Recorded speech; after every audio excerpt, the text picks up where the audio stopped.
Good evening everyone. అందరూ చాలా సంతోషం అనిపించింది రాగానే మీరందరూ నా దగ్గరికి వచ్చి మాట్లాడడం చేయడము చాలా అంటే చాలా హ్యాపీగా అనిపించింది.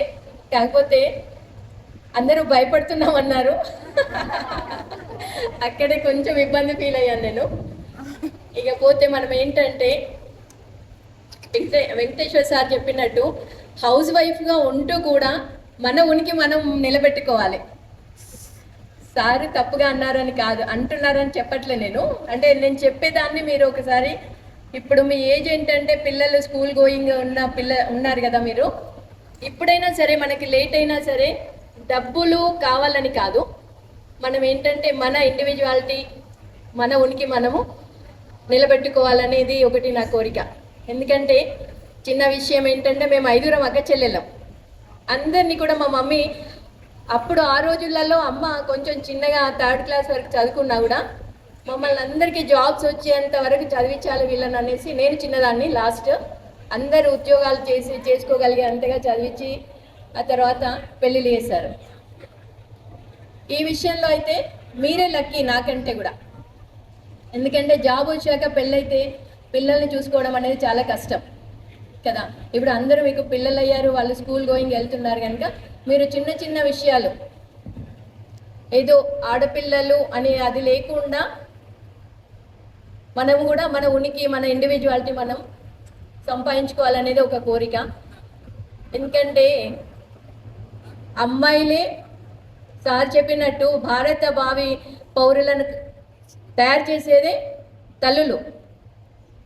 తల్లులుగా మనము వాళ్ళని తయారు చేస్తూ కూడా మన ఉనికి ఏంటో మనం నిలబెట్టుకోవాలనేది నా కోరిక.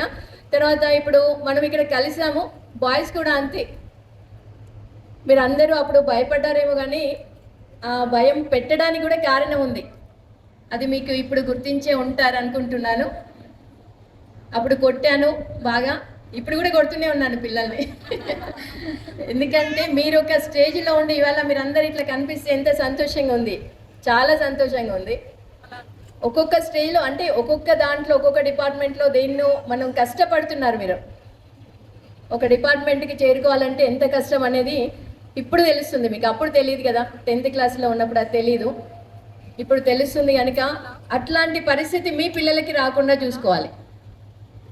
అందుకని పిల్లల ఎడ్యుకేషన్ మీద బాగా శ్రద్ధ తీసుకోవాలి. ఎట్ ద సేమ్ టైం వాళ్ళు పెద్దగైనాక ఎంప్లాయీస్ పిల్లలు తల్లిదండ్రులకు ఇచ్చే రెస్పెక్ట్ ఇప్పుడు స్కూళ్ళల్లో చూస్తున్నాం కదా. చదువుకొని తర్వాత ఒక పొజిషన్లో లేని వాళ్ళకి ఈవెన్ పిల్లలు కూడా రెస్పెక్ట్ ఇవ్వట్లేదురా.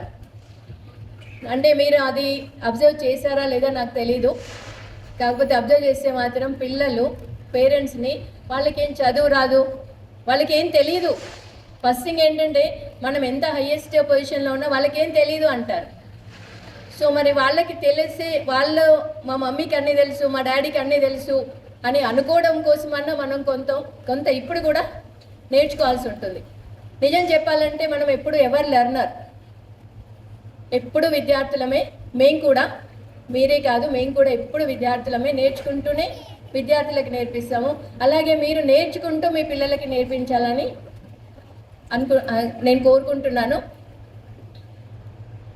చాలా విషయాలు చెప్పాలనుకుంటున్నాను. ఎందుకంటే మీరు 10th క్లాస్ 2009-10 బ్యాచ్ అయితే ఇప్పటికీ 15 ఇయర్స్ గడిచిపోయింది. మీరు ఇంతకుముందు ఇక్కడ స్టేజ్ పైన మాట్లాడారో తెలియదు, కానీ మేము రాకముందు మాట్లాడారా? కొంతమంది మాట్లాడారు కదా. అందరు కూడా మీ ఫీలింగ్స్ అంటే ఇప్పటి నుండి ఈ 15 ఇయర్స్ టైంలో మీరు ఏమేమి నేర్చుకున్నారు, నేర్చుకోవడం అని కాదు, ముఖ్యంగా ఏమేమి ఫీల్ అయ్యారు కదా. అంటే ఇప్పుడు నాకు 58 ఇయర్స్ నుండి చూస్తుంటే సొసైటీలో చాలా మార్పు ఉంది. 58 ఇయర్స్ మీ దగ్గరికి వచ్చినప్పుడు నేను అంటే 15 ఇయర్స్ బ్యాక్ అంటే అప్పుడు 45-43 ఉంటానేమో. అప్పుడు వచ్చినప్పుడు నేను అంతకుముందు స్కూల్లో చేసినప్పటికీ మల్లాపూర్లో చేసినప్పటికీ చాలా తేడా కనిపించిందిరా నాకు. ఎందుకంటే నేను బిఫోర్ టీచింగ్లోకి వచ్చే ముందు, before marriage I worked in Delhi for 4 years. I learned computer, I did a computer diploma there, and I worked in a Ministry of Energy there for 4 years. After marriage, I came to this field. ఈ టీచింగ్లోకి వచ్చాను. నాకేమనిపించిందంటే అప్పుడు